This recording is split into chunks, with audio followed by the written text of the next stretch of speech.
കോഴിക്കോട് വിലങ്ങാട് അടുപ്പിൽ ഉന്നതിയിലും ആദിവാസികൾക്ക് ദുരവസ്ഥയാണ്. വീടുകളെല്ലാം ചോർന്നൊലിക്കുകയാണ്. 27 ആളുകളുടെ വീട് പണി പൂർത്തിയായിട്ടുമില്ല. 65 വീടുകളാണ് അടുപ്പിൽ ഉന്നതിയിൽ ആകെയുള്ളത്. 2018 ഉരുൾപൊട്ടൽ ഭീഷണിയെ തുടർന്ന് എല്ലാവരെയും മാറ്റിപ്പാർപ്പിക്കാൻ തീരുമാനിച്ചിരുന്നു. സാനിയോ മനോമി വിവരങ്ങൾ നൽകും. സാനിയോ, ഇപ്പോൾ കോഴിക്കോട് വിലങ്ങാടാണല്ലോ സാനിയോ ഉള്ളത്. അവിടുത്തെ ഉന്നതിയിലെ ഒരു സ്ഥിതി, അതുകൂടാതെ ജില്ലയിലാകെ എത്ര ഉന്നതികളുണ്ട് എന്ന കണക്കിലേക്കും പോകണം.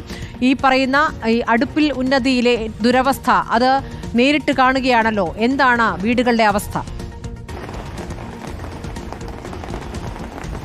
സ്മൃതി, കോഴിക്കോട് നിന്ന് ഏകദേശം 2.5 മണിക്കൂർ യാത്ര ചെയ്താണ് നമ്മൾ മലയോര മേഖലയായ വാണിമേൽ എത്തുന്നത്. വാണിമേൽ പഞ്ചായത്തിൽ വിലങ്ങാട് ഉന്നതിയിലാണ്, വിലങ്ങാട്ടെ അടുപ്പിൽ ഉന്നതിയിലാണ് നമ്മളിപ്പോൾ ഉള്ളത്. ഇവിടെ ഇപ്പോൾ ആകെ 65 വീടുകൾ ഉള്ള ഒരു ഉന്നതിയാണ്.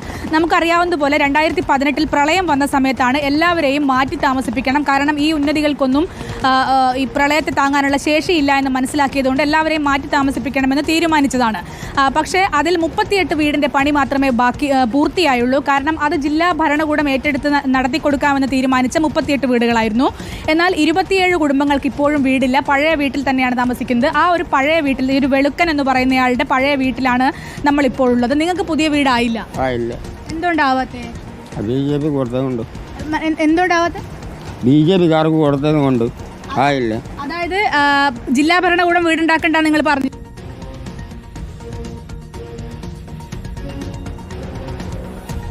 ലക്ഷം രൂപ കിട്ടിയാൽ മാത്രമേ വീടുണ്ടാക്കുള്ളൂ. നിങ്ങൾക്കിപ്പോ വീടുണ്ട്, പക്ഷെ ഇവരെ ഒരു സാഹചര്യം എന്താണെന്ന് പറഞ്ഞുതരാം.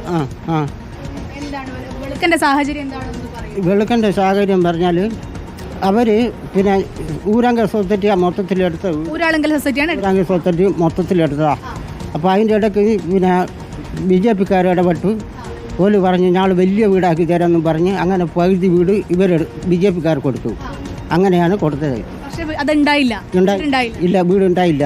വീട് വാർത്ത് കഴിഞ്ഞിട്ടുള്ളൂ. ഇതിൻ്റെ തേപ്പിൻ്റെ ഒക്കെ പണി ബാക്കിയാ. അവിടെ താമസിക്കാൻ പറ്റാത്തതുകൊണ്ട് ഈ പഴയ വീട്ടിൽ തന്നെ പഴയ വീട്ടിൽ താമസിക്കുന്ന, അവിടെ താമസിക്കാൻ പറ്റൂല. അങ്ങനെ ആണ് ഇവിടെ പഴയ വീട്ടിൽ തന്നെ താമസിക്കുന്നത്.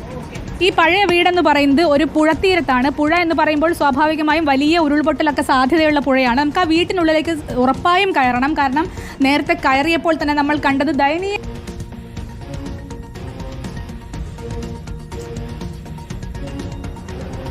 വിലങ്ങാട് അടുപ്പില്ലുന്നതിയിലെ ആദിവാസികളുടെ ദുരിത കാഴ്ചകളാണ് പ്രേക്ഷകർ കാണുന്നത്. വീടുകളെല്ലാം ചോർന്നൊലിക്കുന്ന വീടുകളാണ്.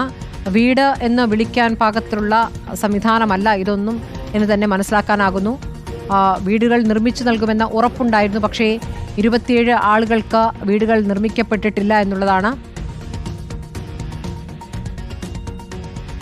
ചോർന്നൊലിക്കുന്ന രീതിയിലാണ് ഈ വീടുകൾ ഉള്ളത്. 65 വീടുകൾ ഇവിടെ ആകെ ഉണ്ട് എന്നുള്ളതാണ്. ഉരുൾപൊട്ടലൊക്കെ ഉണ്ടാകുമ്പോൾ വലിയ ബുദ്ധിമുട്ടുണ്ടായ പ്രദേശം കൂടിയാണ്.